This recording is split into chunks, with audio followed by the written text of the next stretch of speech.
Hello and welcome to SPMIS Academy. Today we'll analyze important newspaper articles of 17th November 2025. Please note you can download the PDF version of today's newspaper analysis by clicking the link given in the comment section. This is the list of the topics that we'll be covering from today's newspaper. The first topic is about cryptocurrencies acting as new tool for money laundering. Important from our syllabus GS paper 3 Indian economy point of view.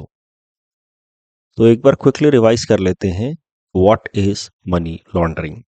देखिए, जैसे laundry में हमारे गंदे कपड़े धुल करके सफ़ेद हो जाते हैं, वैसे ही money laundering is collectively used as a term for all those activities जिसमें ब्लैक मनी को लीगलाइज करने की कोशिश की जाती है. उसमें कई सारे प्रोसेसेस इन्वॉल्व होते हैं, जैसे कि placement. First of all the black money is placed into the legal system. Black money generally cash के फॉर्म में होता है, उसको अलग अलग बैंक अकाउंट्स में जमा किया जाता है. फिर लेयरिंग. लेयरिंग मतलब उसमें बहुत सारे ट्रांजैक्शंस किए जाते हैं एक अकाउंट से दूसरे अकाउंट में, ताकि इन्फोर्समेंट एजेंसीज को ट्रैक करने में प्रॉब्लम हो कि पैसा कहाँ से आया, किस सोर्स से आया, कहाँ गया. And then integration. फिर उसको किसी और फॉर्म में ऐड कर दिया गया. उससे कोई एसेट खरीद ली गई, प्लॉट खरीद लिया गया, फ्लैट खरीद लिए गए, गोल्ड में इन्वेस्ट कर दिया गया, शेयर्स बॉन्ड्स खरीद लिए गए. तो इस तरीके से उसको किसी और फॉर्म में कन्वर्ट कर देने की एक्टिविटी को कहा जाता है इंटीग्रेशन. सो मनी लॉन्ड्रिंग पहले भी हम लोग देख चुके हैं प्रोसेस, जिससे ब्लैक मनी को लीगलाइज करने की कोशिश की जाती है. ब्लैक मनी क्या होता है? वो पैसा जिसपे टैक्स नहीं भरा गया, मतलब बेसिकली टैक्स की चोरी की गई है, टैक्स इवेजन हुआ है, या फिर the money that is generated through illegal activity like drug smuggling, arm smuggling, etc. ये सब हो गया काला धन, ब्लैक मनी. ब्लैक मनी को लेजिटिमेट दिखाने के जो तरीके हैं वो सब हो गया मनी लॉन्ड्रिंग. मनी लॉन्ड्रिंग में 3 steps: placement, layering and integration. पहले सिस्टम में उसको डालो, पैसे को अकाउंट में, बैंक अकाउंट में डालो, क्योंकि जनरली वो होता है कैश में. फिर उसके ट्रांजैक्शंस करो और फिर किसी और फॉर्म में उसको कन्वर्ट कर दो, शेयर्स में, बॉन्ड्स में, गोल्ड में, etc. ये बात हो गई मनी लॉन्ड्रिंग की. Now let us also talk about crypto currencies in detail, और फिर दोनों को जोड़ करके देखते हैं. ये जो आर्टिकल है ये कहता है कि crypto currencies are emerging as new avenues for money laundering. तो थोड़ा क्रिप्टो करेंसीज के बारे में भी देखते हैं डिटेल में, और फिर दोनों टॉपिक को जोड़ करके करंट कॉन्टेक्स्ट में देखेंगे. देखिए, डिजिटल करेंसी के बारे में पहले समझते हैं. डिजिटल करेंसीज वो तमाम करेंसीज होती हैं विच आर अवेलेबल एंड जिनके थ्रू ट्रांजैक्शन हो सकता है प्योरली इन डिजिटल फॉर्म. अब डिजिटल करेंसीज दो तरीके की होती हैं. एक होती हैं private digital currencies. They are also known as cryptocurrencies. Why they are known as cryptocurrencies, उसके बारे में हम अगले पेज पे देखेंगे. And then there are some centralised digital currencies released by the central banks of respective country. जैसे हमारे देश में सेंट्रल बैंक है आरबीआई, उसने रिलीज किया है digital currency in the form of e rupee. तो ई रूपी भारत सरकार या आरबीआई की तरफ से रिलीज की गई डिजिटल करेंसी है, लेकिन उसके अलावा there are many private entities जिन्होंने अपना डिजिटल करेंसी रिलीज किया है. They are known as private digital currencies. Private digital currencies के एग्जाम्पल हो सकते हैं बिटकॉइन, लाइटकॉइन, ये सब. प्राइवेट डिजिटल करेंसीज पे ज़्यादा फोकस करते हैं because this topic is with respect to private digital currencies only. देखिए, प्राइवेट डिजिटल करेंसीज, ज़्यादातर प्राइवेट डिजिटल करेंसीज को कहा जाता है क्रिप्टो करेंसीज.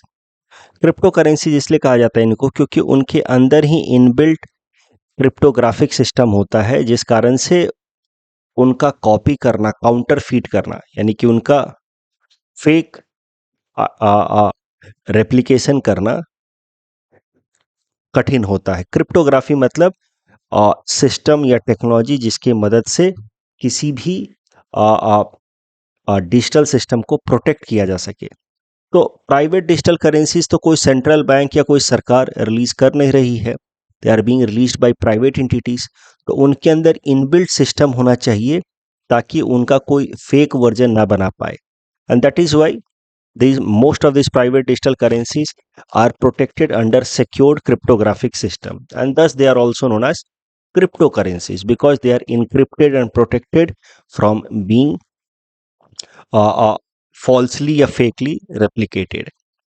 तो इसी कारण से कई सारे प्राइवेट डिजिटल करेंसी जैसे कि Bitcoin, Ethereum, Ripple, Dogecoin, most of them have encrypted system also and thus they are known as cryptocurrencies। But इससे एक बात तो आपको समझ आ गई कि not all digital currencies are cryptocurrencies. जो डिजिटल करेंसीज रिस्ट्रिक्टेड हैं, जो डिजिटल करेंसीज प्रोटेक्टेड हैं from encrypted system, they are cryptocurrencies. तो तमाम डिजिटल करेंसीज हैं, उनके दो मोटे मोटे सेग्रीगेशन हो गए। जब गवर्नमेंट या सेंट्रल बैंक्स रिलीज करे तो centralised digital currency, private entities release करे तो private digital currencies. Private digital currencies also can be encrypted, most of them are encrypted so they are also known as crypto currencies। अच्छा, जब centralised currency होती है तो उसका transaction, एक account से दूसरे अकाउंट में अगर वो पैसा ट्रांसफर किया गया है तो उसका हिसाब किताब रखती है वहाँ की सेंट्रल बैंक। जैसे भारत के अंदर सेंट्रलाइज्ड डिजिटल करेंसी है ई रूपी। अच्छा, e rupee is different from online transaction. Online transaction जैसे हम लोग यूपीआई ऐप के थ्रू, यूपीआई इंटरफेस के थ्रू एक अकाउंट से दूसरे अकाउंट में पैसा डालते हैं, वो ऑनलाइन पेमेंट है। ऑनलाइन पेमेंट में ऊपर ऊपर से सब कुछ डिजिटलाइज हो रहा है, लेकिन बैकएंड पे हमारा बैंक जो है आपस में कैश में सेटलमेंट करता है। वो बात अलग है कि ओवरऑल लमसम सेटलमेंट करता है। तो ज़्यादा डिटेल में जाए बिना मैं आपको बस ये समझा रहा हूँ कि यूपीआई या बाकी जो भी ऑनलाइन मोड है ट्रांजैक्शन के, NEFT, RTGS, they are different from e rupee. क्योंकि जितने भी ऑनलाइन मोड हैं ट्रांजैक्शन के, उसमें ऊपर ऊपर से फ्रंट एंड से we are doing transaction in online mode, but back end में banks are doing settlements and payment in cash. But e rupee में कैसा होगा, there will be a digital wallet and in digital wallet there will be rupee digital form में completely. 100 रुपए का note होगा, 500 रुपए का नोट होगा, और उसका कोई फिजिकल उसका कॉपी नहीं होगा बैकएंड पे। और हम लोग 100 या 500 का जो नोट है, डिजिटल नोट, हम एक अकाउंट से दूसरे अकाउंट में ट्रांसफर कर सकते हैं फॉर पेमेंट पर्पज। मुझे अगर किसी को 500 रुपये देने हैं, एक तरीका है मैं यूपीआई करूं 500 रुपये, तो बैकएंड से मेरा बैंक टेक्निकली या प्रैक्टिकली 500 रुपये उनके बैंक को देगा जिनको भी मैं 500 रुपये ट्रांसफ़र कर रहा हूँ। लेकिन ई रूपी में मैं अगर 500 रुपये का ई रूपी ट्रांसफ़र करता हूँ तो बैकएंड में इस तरीके का फिजिकल कोई ट्रांसफ़र नहीं होगा। तो that is about centralised digital currency. हमारे देश में ई रूपी लेकर के आई है आरबीआई। लेकिन there are many private digital currencies also, and private digital currencies they are protected through cryptographic system, so they are also known as crypto currencies। और मैं बता रहा था कि जब सेंट्रलाइज्ड डिजिटल करेंसीज में ट्रांजैक्शन होता है एक अकाउंट से दूसरे अकाउंट में, तो उसको ट्रैक करने का, उसका तमाम रिकॉर्ड मेंटेन करने का काम होता है under supervision of the central bank, जैसे हमारे देश में है आरबीआई। लेकिन ये प्राइवेट डिजिटल करेंसीज में जब ट्रांजैक्शन होता है एक अकाउंट में दूसरे अकाउंट, एक अकाउंट से दूसरे अकाउंट में, तो उसको ट्रैक करने का और उसका डेटा मेंटेन करने का काम किया जाता है with help of A technology जिसका नाम है ब्लॉकचेन टेक्नोलॉजी, जो कोई एक ऑर्गेनाइजेशन या एक एंटिटी नहीं चलाती है, कि इनबिल्ट सिस्टम है for these private crypto currencies, जिनमें अपने आप जब भी कोई ऑनलाइन ट्रांजैक्शन होगा तो डेटा मेंटेन हो जाता है। उसको कहा जाता है through data is maintained through a technology जिसका नाम है ब्लॉकचेन टेक्नोलॉजी। होता क्या है कि एक अकाउंट से दूसरे अकाउंट में जैसे ही आप पैसा ट्रांसफर करोगे, एक डिजिटल इस तरीके का ब्लॉक क्रिएट हो जाता है जिसमें वो ट्रांजैक्शन रिलेटेड इंफॉर्मेशन स्टोर्ड होता है, and this block can not be altered. So इस तरीके से एक ट्रांजैक्शन हुआ, एक डिजिटल ब्लॉक बना, फिर दूसरा ट्रांजैक्शन हुआ, दूसरा डिजिटल ब्लॉक बना, तीसरा ट्रांजैक्शन हुआ, तीसरा डिजिटल ब्लॉक बना। इस तरीके से ब्लॉक चेन्स बनते रहते हैं, all the transactions are being recorded in digitalised format which can not be tampered. तो ये जो ब्लॉकचेन टेक्नोलॉजी का सबसे पहले इंट्रोडक्शन किया गया for transaction of crypto currencies only. बाद में अब ब्लॉकचेन टेक्नोलॉजी का इस्तेमाल बाकी तमाम एक्टिविटीज़ के लिए भी किया जा रहा है। So blockchain technologies are collectively known as distributed ledger system. Distributed ledger system इसको इसलिए कहते हैं क्योंकि इसमें कोई एक ऑर्गेनाइजेशन या एक इंस्टीट्यूशन नहीं है जो तमाम डेटा का ट्रैक रिकॉर्ड मेंटेन कर रही है। इट्स अ डिस्ट्रीब्यूटेड यानी कि decentralised mechanism of tracking and recording data. Tracking and recording data system को ही कहा जाता है लेजर सिस्टम, LEDGER, लेजर, यहाँ पे हिसाब किताब रखा जाता है। तो इसीलिए blockchain technology is also sometimes collectively known as distributed ledger technology, जिसकी मदद से तमाम हिसाब किताब रखे जाते हैं। अभी फॉर एग्जांपल, अब तमाम जो ऑफिसेज हैं वहाँ पे, सरकारी हों या प्राइवेट ऑफिसेज हों, वहाँ पे अटेंडेंस के लिए भी इस तरह के सिस्टम्स लाए जा रहे हैं, जिसमें एम्प्लॉय जाएगा, अपना थंब इम्प्रेशन लगाता है, उसका अटेंडेंस नोट हो जाता है। अब वो अटेंडेंस हर दिन नोट हो रहा है इन द फॉर्म ऑफ ब्लॉकचेन। कई सारी बड़ी IT कंपनियां हैं, वहां पे वो सारा इंफॉर्मेशन स्टोर हो रहा है इन द फॉर्म ऑफ ब्लॉकचेन। अब 5 साल बाद भी कोई इंसान जाकर के देख सकता है कि एक एम्प्लॉय पिछले 5 साल से ऑफिस में किस किस टाइम पे आ रहा है, किस किस टाइम पे जा रहा है, क्योंकि वो सारा इंफॉर्मेशन ब्लॉकचेन के फॉर्म में स्टोर हो रहा है। पहले क्या होता था कि आप ऑफिस गए तो आप डायरी में एंट्री कर रहे हैं, उस डायरी को मेंटेन कर रहा है मान लीजिए HR डिपार्टमेंट।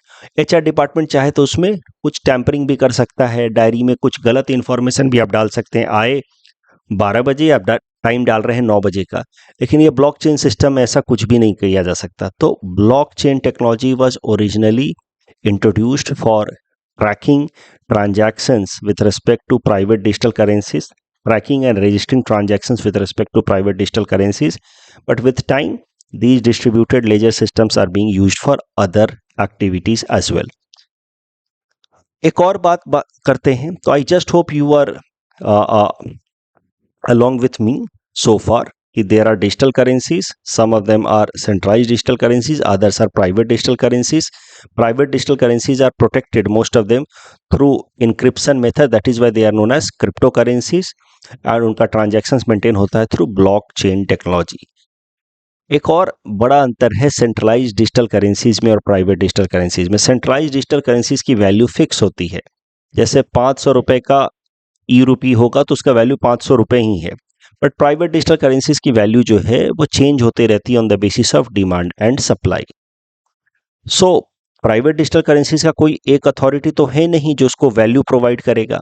सो होता क्या है कि प्राइवेट डिजिटल करेंसीज की जो भी वैल्यू है मार्केट में फ्लक्चुएट होते रहती है on the basis of demand and supply. Just like gold के दाम ऊपर नीचे जाते रहते हैं, किसी शेयर कंपनी के शेयर्स या बॉन्ड्स के दाम ऊपर नीचे जाते रहते हैं सेकेंडरी मार्केट में, वैसे ही क्रिप्टो करेंसीज के भी दाम बढ़ते घटते रहते हैं। बिटकॉइन जो one of the earliest crypto currency था, उसके एग्जाम्पल की मदद से समझते हैं कि how exactly these crypto currencies gain value. So bitcoin was released by an anonymous person. Anonymous person मतलब उस इंसान ने अपना नाम कभी भी ऑफिशियल नाम बताया नहीं, फॉर्मल नाम बताया नहीं। That bitcoin was released by an anonymous person in pseudonym Satoshi Nakamoto through a process जिसका नाम है डिजिटल माइनिंग। तो डिजिटल माइनिंग एक तरीका है जिसकी मदद से आप क्रिप्टो करेंसीज को डेवलप कर सकते हैं। It's a common name for a very dynamic and deep encryption process जिसकी मदद से क्रिप्टो करेंसीज प्रोड्यूस किए जाते हैं। तो डिजिटल माइनिंग के थ्रू एक इंसान जिसने अपना नाम, सूडो नाम, नकली नाम दुनिया को बताया सातोशी नाकामोटो, उसका रियल नाम आज तक कोई नहीं जानता है, उसने कुछ डिजिटल करेंसीज रिलीज किए साल 2008 में और उसका नाम रखा बिटकॉइन। तो Satoshi Nakamoto is creator of bitcoin. उसने कुछ बिटकॉइन रिलीज कर दिए through online platforms and he did not charge anything for these bitcoins. उसने बस बिटकॉइन रिलीज कर दिए। Many people in the early phase acquired these bitcoins. They took those bitcoins from Satoshi Nakamoto. With time, these bitcoins started to acquire value, gain value. Why? Because we, it has become a kind of mechanism to support transactions. Transactions मतलब buying of goods and services without check या control by the governments. जैसे मान लीजिए कि मैं आपको खूब सारे कूपन्स रिलीज करूं। मेरे चाय की दुकान है और मान लीजिए मैंने चाय की दुकान पे खूब सारे कूपन्स रिलीज किए कि चाय की पीने के लिए आप कूपन ले सकते हैं और कूपन से आप चाय पी सकते हैं। बाद में उन्हीं कूपन्स का इस्तेमाल करके आप आपस में ट्रेड करने लगे कि यार एक पेन दे दो, उसके बदले में 2 कूपन ले लो। I just hope you are getting it तो उसको थोड़ा सा यहाँ रिलेट करके देखिए। सतोशी नाकामोटो ने कल खूब सारे बिटकॉइंस रिलीज किए। बिटकॉइंस तो स्टार्टिंग में फ्री ऑफ कॉस्ट उसने दे दिया, बाद में लोगों ने आपस में बिटकॉइंस का खरीद बेच करना शुरू किया, because bitcoins started to gain meaning, because these bitcoins were supporting trade. आपके पास 1000 बिटकॉइन है, मेरे पास 500 बिटकॉइन है, हमने आपस में ट्रेड करना शुरू किया कि एक काम करो यार, पेन दे दो मुझे 10 बिटकॉइन का, किसी ने कहा मुझे नोटबुक दे दो 20 बिटकॉइन का। क्योंकि बिटकॉइन स्टार्टिंग में लिमिटेड तौर पे ही रिलीज किया था सातोशी नाकामोटो ने, ऐसा नहीं है कि अनलिमिटेड बिटकॉइन आप जब मर्जी आए जाकर के उससे ले सकते हैं। तो जिसने ओरिजिनली ऐसे स्टार्टिंग में उससे ले लिया, जिसको नहीं मिला वो फिर बाद में दे when they saw कि bitcoin could be used for trade also amongst those who are having bitcoins, तो फिर जिनके पास bitcoin नहीं था they started paying money in terms of dollar या other currencies like euro in order to buy bitcoin, and that is how bitcoins started to gain value because its demand was created in the market। और फिर कई सारे bitcoin exchange centres भी आने लगे जैसे Binance, Coinbase, etc। अब problem क्या है कि बिटकॉइन के बाद और भी कई इस तरह के नए नए प्राइवेट क्रिप्टो करेंसीज आए। कंसर्न क्या है इन प्राइवेट डिजिटल करेंसीज या क्रिप्टो करेंसीज की कि इनका कोई अपना सेंट्रलाइज्ड अथॉरिटी तो है नहीं जो उनके प्राइस को पेग करे या फिक्स करे। So there is huge volatility in prices. लोग लालच में आकर के इन्वेस्ट करते हैं ताकि दाम बढ़ेगा और हमको बाद में बढ़िया रिटर्न मिलेगा। But since there is no regulation by any authority, there is huge risk of losses as well, क्योंकि एकाएक से प्राइस जो है वो डिक्लाइन भी कर सकता है। Plus there are risk of cyber threats, क्योंकि इन क्रिप्टो करेंसीज का कोई सेंट्रलाइज्ड गवर्नमेंट या अथॉरिटी रेगुलेशन तो है नहीं। सो साइबर थ्रेट्स के भी चांसेस बहुत होते हैं, साइबर फ्रॉड्स के भी चांसेस बहुत होते हैं। आपका अगर पैसा यहाँ पे डूब जाता है, किसी ने आपके साथ फ्रॉड कर दिया, तो आप कंप्लेन भी नहीं कर पाओगे, क्योंकि क्रिप्टो करेंसीज को लेकर के कोई खास नियम भी नहीं है। इसके बारे में हम अगले पेज पे देखेंगे। एंड यू सी, आपके मन में एक ये भी सवाल आ रहा हो कि आखिर कोई बिटकॉइन में स्टार्टिंग में ट्रेड करना शुरू क्यों करेगा। तो these crypto currencies like bitcoin, right since beginning they are suspected that they support illegal activities like drug trafficking या आर्म स्मगलिंग, क्योंकि आर्म स्मगलर, ड्रग ट्रैफिकर्स नहीं चाहते कि वो एक सेंट्रलाइज्ड करेंसी में ट्रेड करे, ट्रांजैक्शन करे, क्योंकि उसका ट्रैक रखती हैं सरकारें, तो वो तुरंत ट्रैक करके समझ जाएंगे कि ये कोई इलिसिट ट्रांजैक्शन है, यहाँ से कुछ ना कुछ इलीगल एक्टिविटी हो रही है। So right since beginning these bitcoins and then other these kind of private cryptocurrencies became a medium for supporting illegal activities, और सरकारें उसको ट्रैक भी नहीं कर पा रही हैं। So these are some concerns with respect to cryptocurrencies। सरकारें जो हैं, बहुत सारी सरकारों ने पहले फैसला किया कि इन प्राइवेट क्रिप्टो करेंसीज को बैन कर देंगे, including government of India. Government of India ने प्राइवेट क्रिप्टो करेंसीज को बैन कर दिया था 2018 में। इवन आरबीआई ने एक सर्कुलर रिलीज करके प्राइवेट क्रिप्टो करेंसीज को बैन कर दिया कि भारत में इस तरह का कोई भी ट्रांजैक्शन नहीं चलेगा। बट सुप्रीम कोर्ट के आदेश पे ये बैन को रिवोक करना पड़ा, क्योंकि सुप्रीम कोर्ट ने सरकार को कहा कि ये प्राइवेट क्रिप्टो करेंसीज तो 2008 से ही हैं, कई सारे लोगों ने उसमें इन्वेस्ट कर दिया है, आपने तब तो बैन किया नहीं, तो कई सारे इनोसेंट लोगों का भी पैसा लगा हुआ उसमें, अब आप बैन कर रहे हो तो उनका पैसा यहाँ डूब जाएगा। So that is the reason why Supreme Court revoked government's order in 2020। और तब से प्रॉब्लम क्या है कि क्रिप्टो करेंसीज का अगर स्टेटस पूछा जाए भारत में, प्राइवेट क्रिप्टो करेंसीज की मैं बात कर रहा हूं, so they are not illegal but they are also not regulated. Not regulated मतलब इनको लेकर के कोई कानून भी नहीं है स्पेसिफिक जो क्रिप्टो करेंसी से रिलेटेड प्रोविजंस को डील करता हो। भारत सरकार ने अपना ऑल्टरनेटिव डिजिटल करेंसी जरूर निकाला, ई रूपी, बट ई रूपी और प्राइवेट डिजिटल करेंसीज में मुख्य अंतर क्या है। पहला, ई रूपी की वैल्यू फिक्स है, तो जो भी इंसान इन्वेस्ट कर रहा है इन होप की प्राइसेस बढ़ेंगे क्रिप्टो करेंसीज के, वो ई रूपी में तो इन्वेस्ट नहीं करेगा, क्योंकि ई रूपी में तो प्राइसेस बढ़ते नहीं हैं। दूसरा, जो इलिसिट ट्रांजैक्शन करना चाहते हैं जो लोग, ऑफ कोर्स वो ई रूपी नहीं लेंगे, उनको ऐसे करेंसी चाहिए जहां पे ट्रांजैक्शंस सरकारें ट्रेस ना कर पाए, ट्रैक ना कर पाए। तो for many reasons, despite introduction of centralized currencies like e rupee, there are many people who are still resorting to private digital currencies like bitcoin and litecoin. तो अब स्थिति ऐसी हो गई है कि इसको ना बैन कर पा रही है सरकार, ना इसको चलने देना चाहती है, क्योंकि there are many concerns associated with it.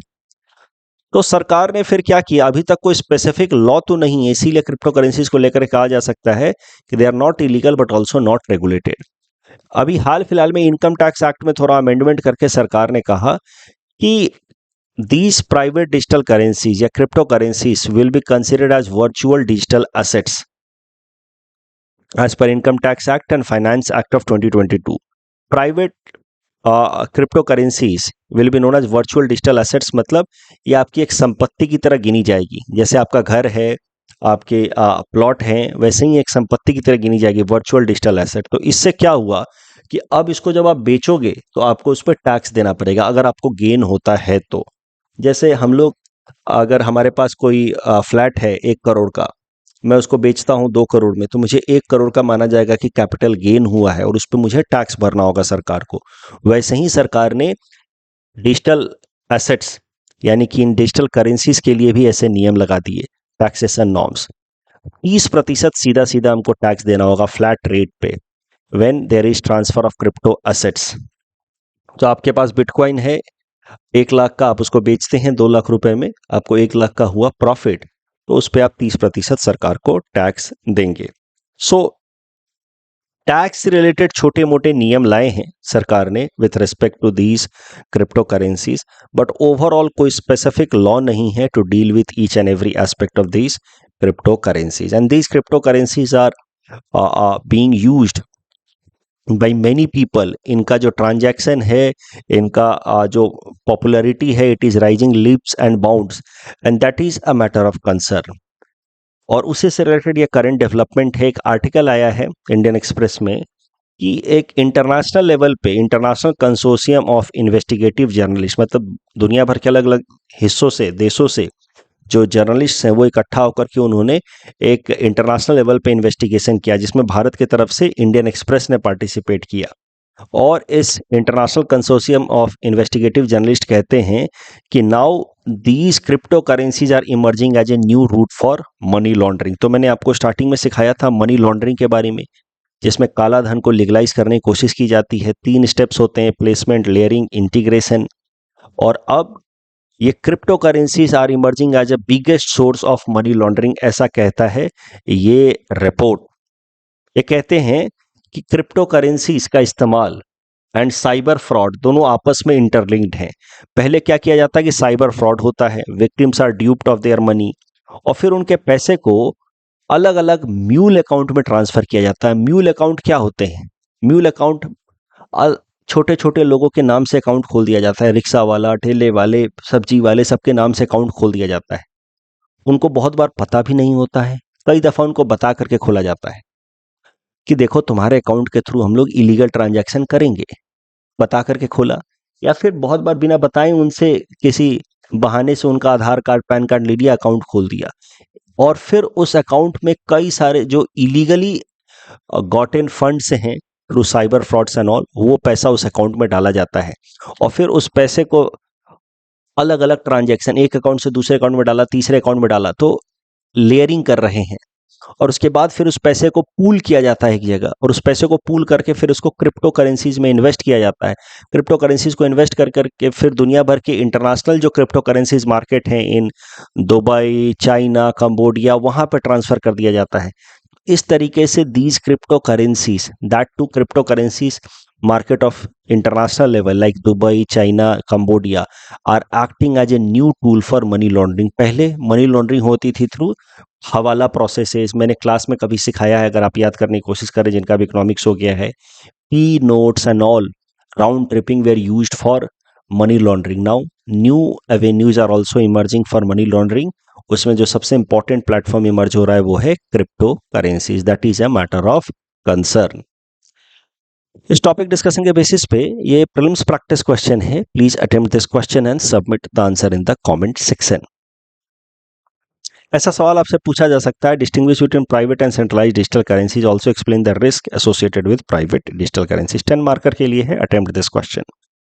Next topic is about cooperative fishing between humpback dolphins and traditional fishers. Important from our syllabus GS paper 3 environment point of view. देखिए, एक बड़ी यूनिक सी बात सामने आई है कि केरला के अंदर अष्टमुडी लेक में कई सालों से क्या होता रहा है कि वहाँ के जो ट्रेडिशनल फिशरमैन हैं, वो फिशिंग करते हैं by cooperating with Indo Pacific humpback dolphins that are found in those areas. Kerala के कोस्ट पे ये इंडो पैसिफिक हम्पबैक डॉल्फिन्स मिलते हैं। ये डॉल्फिन्स और फिशरमैन मिल करके फिशिंग करते हैं।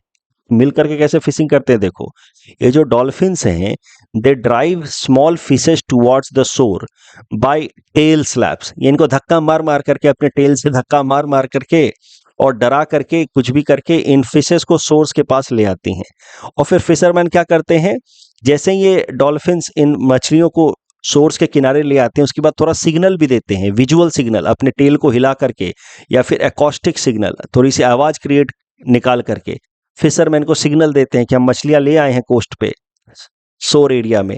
और फिर फिशरमैन मछली नेट डाल करके इन मछलियों को पकड़ लेते हैं। अब इन डॉल्फिन्स को क्या फायदा होता है कि सारी मछलियां तो एक बार में पकड़ी जाएंगी नहीं नेट डाल करके, कुछ मछलियां रह जाती हैं। The left over fishes are eaten by dolphins. और इस तरीके से दोनों कोऑपरेटिव तरीके से फिशिंग कर रहे हैं। Fisherman and humpback dolphins, they are acting in coordination with each other to catch smaller fishes. अब ये सिस्टम कई सालों से चलता आ रहा है। नाउ न्यूज इज कि इंटरनेशनल रिसर्च प्रोजेक्ट लॉन्च किया जाएगा, जहां पे scientist from India, US, Brazil and Australia will study कि आखिर ये कोऑर्डिनेशन हुआ कैसे, शुरुआत कैसे हुई, आज भी कैसे इंसानों और हम्पबैक डॉल्फिन्स के बीच में कोऑर्डिनेशन होता है। जो नई हम्पबैक डॉल्फिन्स होती हैं वो कैसे समझती हैं कि उनको क्या करना है। बट ये जो भी स्टडी की जाएगी, it will be done in non invasive manner, मतलब किसी भी स्पीसीज ऑफ एनिमल को थोड़ा भी हार्म नहीं किया जाएगा, ना टच किया जाएगा, ना कैप्चर किया जाएगा, बस चुपचाप से स्टडी किया जाएगा। क्योंकि अब अष्टमुडी लेक, जहाँ पे ये तमाम एक्टिविटीज होती रही हैं डॉल्फिन्स और फिशरमैन के बीच में, वो न्यूज़ में आया है। इस कारण से अष्टमुडी लेक के बारे में भी जरा देख लीजिए। It's a fresh water lake in the Kollam district of Kerala. It is second largest lake in Kerala after Vembanad lake. तो वेबनाथ लेक सबसे बड़ा है, दूसरे नंबर पे है अष्टमुडी लेक। इसको रामसार साइट बना दिया गया था साल 2002 में। अष्टमुडी जो इसका नाम है वो पड़ा है बिकॉज ऑफ 8 ब्रेड्स। तो ये आप देख सकते हैं, ये जो चैनल्स हैं अलग अलग, या आप कह सकते हैं इसके कंपोनेंट्स हैं, हेयर आप कह सकते हैं या ब्रेड कह सकते हैं, वो इसके 8 हैं टोटल, 1 2 3 4 5 6 7 8। तो ये है मेन लेक और उसके 8 ब्रेडेड सिस्टम्स ऐसे निकले हुए, that is why it is known as Ashtamudi lake. This is the main lake and then there are 8 braided areas known as Ashtamudi lake, वहीं से इसका नाम पड़ा है अष्टमुडी। इस टॉपिक के बेसिस पे प्रीलिम्स प्रैक्टिस क्वेश्चन है, please attempt this question and submit the answer in the comment section. Next topic is about WHO's global TB report 2025, important from our syllabus GS paper 3 science and technology point of view, specially with respect to health. TB, tuberculosis, इसके बारे में समझते हैं। ये एक bacterial infection caused disease है। It is caused by bacteria जिसका नाम है Mycobacterium tuberculosis. It mainly affects lungs, but in some cases it can affect other parts of the organ as well और other parts of the body as well, like brain में भी कभी कभार TB हो सकता है। भारत में सबसे ज्यादा टीबी के केसेस होते हैं पूरे दुनिया भर में, और सबसे ज्यादा टीबी रिलेटेड डेथ्स भी होती हैं। हर साल लगभग 3 लाख लोगों की डेथ होती है बिकॉज ऑफ टीबी। तो टीबी को कम करने के लिए, खत्म करने के लिए भारत सरकार लेकर के आई नेशनल टीबी एलिमिनेशन प्रोग्राम, जिसमें लक्ष्य रखा गया कि साल 2025 तक टीबी को एलिमिनेट कर दिया जाएगा, भारत से खत्म कर दिया जाएगा। उसी से रिलेटेड ये न्यूज है कि भारत अपना लक्ष्य हासिल करने में नाकामयाब रहा है। टीबी को हम एलिमिनेट नहीं कर पाए as it was decided by government of India under national TB elimination programme. TB को खत्म करने के लिए एक मेडिसिन सप्लाई करने का इनिशिएटिव लाई थी भारत सरकार, जिसका नाम है DOTS initiative, directly observe therapy short course programme, run by government of India, जिसके अंतर्गत फ्री मेडिसिन डिलीवर किया जाता है टू द टीबी पेशेंट्स। इस डॉट्स प्रोग्राम के अंतर्गत 4 अलग अलग तरीके के एंटी बैक्टीरियल मेडिसिन दिए जाते हैं टीबी पेशेंट्स को। Isoniazid, rifampicin, pyrazinamide and ethambutol. All 4 are different types of antibiotics to kill this bacteria, Mycobacterium tuberculosis. TB के अगेंस्ट एक वैक्सीन भी डेवलप किया गया है, BCG वैक्सीन, जो बच्चों को दिया जा सकता है। उससे बच्चों को कुछ हद तक पार्शियल एंड टेम्पोररी प्रोटेक्शन मिलता है against TB. Life long immunity तो नहीं मिलती, लेकिन कुछ हद तक प्रोटेक्शन मिलता है। टीबी के दौरान होता क्या है कि इंसान काफ़ी कमज़ोर भी हो जाता है, न्यूट्रिशनल एब्जॉर्ब करने में काफ़ी प्रॉब्लम होती है। तो टीबी इन्फेक्टेड इंसान माल न्यूट्रिशन का भी शिकार होता है, and opposite is also true कि जो इंसान माल न्यूट्रिशन का शिकार होता है उसको टीबी होने की संभावना ज़्यादा रहती है। तो malnutrition and TB has a closed cyclic relation with each other. तो इसी कारण से तमाम जो फूड रिलेटेड प्रोग्राम है, national food security act and all, जिसमें 5 किलोग्राम फूड ग्रेन दिया जाता है free of cost and all, तमाम nutrition related programs can also be considered as a attempt to curb incidences of TB in our country. Plus जिन लोगों को TB हो गया है उन लोगों को भारत सरकार कुछ मॉनेटरी सपोर्ट देती है, 3,000 रुपए तक का एक बार में, ताकि वो अपने न्यूट्रिशन का ध्यान रखे अंडर अ प्रोग्राम जिसका नाम है निक्षय पोषण योजना। निक्षय मतलब टीबी हो गया तो उस केस में अपने पोषण का ध्यान रखने के लिए सरकार one time grant and monthly monetary support देती है अंडर दिस निक्षय पोषण योजना, ताकि लोग अपने न्यूट्रिशन का ध्यान रखें। तो आपको बस इतना याद रखना है कि टीबी और माल न्यूट्रिशन का आपस में अनहोली नेक्सस है। माल न्यूट्रिशन वाले लोगों को टीबी होने की संभावना ज़्यादा रहती है, और जिनको टीबी हो गया उनको माल न्यूट्रिशन होने की संभावना ज़्यादा होती है। तो इसी कारण से जिनको टीबी हो चुका है उन लोगों को सरकार मॉनेटरी सपोर्ट देती है, वन टाइम ग्रांट भी देती है लगभग 3,000 रुपए का, मंथली सपोर्ट भी देती है 1,000 रुपए का अंडर दिस निक्षय पोषण योजना, ताकि लोग अपने न्यूट्रिशन का ध्यान रख पाएं। करंट न्यूज ये है कि WHO ने ग्लोबल टीबी रिपोर्ट 2025 पब्लिश किया है, जिसमें उन्होंने हाईलाइट किया है कि भारत लैग कर रहा है in its TB elimination target. वो तो हमने देख ही लिया था, 2025 तक टीबी को एलिमिनेट करना था, लेकिन टीबी तो एलिमिनेट हुआ नहीं है। तो India is lagging behind it's TB elimination target. This report shows that India has achieved only 21% reduction in new cases. Reduction हुआ है नए केसेस में टीबी के, but only 21%, and only 28% reduction in deaths in comparison with 2015। तो 2015 की तुलना में 2024 तक टीबी के केसेस भी कम हुए हैं। 2015 के तुलना में 2024 तक टीबी के केसेस भी कम हुए हैं, डेथ्स भी कम हुए हैं, लेकिन टीबी एलिमिनेट नहीं हुआ है। अभी भी साल में लगभग 3 लाख लोगों की डेथ हो रही है बिकॉज ऑफ टीबी। तो भारत में सबसे ज़्यादा टीबी के केसेस हैं, सबसे ज़्यादा टीबी रिलेटेड डेथ्स भी हो रहे हैं। टीबी के केसेस में कमी भी आई है, बट जो लक्ष्य था एलिमिनेशन का वो पूरा नहीं हुआ है। बट फिर भी एक अच्छी बात ये है कि जो रिडक्शन है परसेंटेज वाइज अगर बात की जाए तो 21% का reduction, it is highest with respect to the world, या ग्लोबल एवरेज की तुलना में काफ़ी ज़्यादा है। In fact it is highest across the world. लेकिन क्यों ना होगा, जब दुनिया में सबसे ज़्यादा केसेस हमारे पास होंगे तो थोड़ा भी रिड्यूस करेंगे तो परसेंटेज वाइज तो ज़्यादा रिडक्शन दिखेगा भी, वो भी एक बात है। लेकिन पॉजिटिव साइड ये है कि रिडक्शन हो रहा है, एंड रिडक्शन का भी रेट ठीक ठाक सा है, लेकिन 2025 तक एलिमिनेशन का जो लक्ष्य था वो पूरा नहीं हो पाया है। इस टॉपिक के बेसिस पे प्रीलिम्स प्रैक्टिस क्वेश्चन है। Please attempt this question and submit the answer in the comment section. Next topic is about Vrindavani Vastra, important from prelims exam point of view. कि वृंदावनी वस्त्र 400 साल से भी ज़्यादा पुराना एक ट्रेडिशनल टेक्सटाइल है फ्रॉम असम। इस पे जो कार्विंग की गई है woven in the theme of Lord Krishna's life, God Krishna's life, खासकर उनकी चाइल्डहुड स्टोरीज इस वृंदावनी वस्त्र पे कार्व की गई है। इस Vrindavani Vastra was created under guidance of Srimanta Sankar Dev ji at the request of Koch king Nara Narayan. Vrindavani वस्त्र को आसाम से तिब्बत ले जाया गया एग्जीबिशन के लिए, फिर वहाँ से जैसे तैसे it went to the British museum in 1904। Britishers हर चीज़ पूरे दुनिया भर से कैप्चर करके अपने म्यूजियम में डाल देते हैं, बोलते हैं हमारा है, देखो हमारे यहाँ पे इतनी बड़ी बड़ी चीज़ें हैं पूरी दुनिया भर की। सो ऑफ कोर्स इट, ये भी इसी तरीके से लेके चले गए वो लोग ब्रिटिश म्यूजियम में 1904 में। And now government of Assam is taking proactive actions in order to bring back Vrindavani Vastra to Assam. तो असम भारत सरकार के थ्रू असम सरकार कोऑर्डिनेट कर रही है, और असम के सीएम हिमंता बिस्वा शर्मा साहब, he is in looking forward to sign an agreement with British government. साथ ही साथ he has also left for London in order to expedite the process of bringing back Vrindavani Vastra to Assam from British museum. वही ये news है, Assam CM to ink deal with British museum for Vrindavani Vastra. इस topic से related prelims practice question है, please attempt this question and submit the answer in the comment section. PVTG से related जो 4 criteria थे, चारों के चारों सही हैं। कल जो हमने प्रैक्टिस क्वेश्चन देखा था, first pass the post system से रिलेटेड तीसरा स्टेटमेंट गलत है। It is not more proportional. First pass the post system proportional कैसे हो सकता है? बाकी 3 स्टेटमेंट्स सही हैं। डिजिटल डेटा प्रोटेक्शन एक्ट 2023 में चौथा स्टेटमेंट गलत है। विदाउट कंसेंट नहीं होना, act allows personal data to be processed without consent, ये सही नहीं है। WPI में दूसरा स्टेटमेंट गलत है।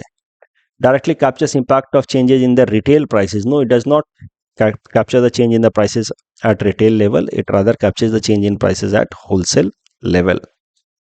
That's all from our side for today. Thanks for watching.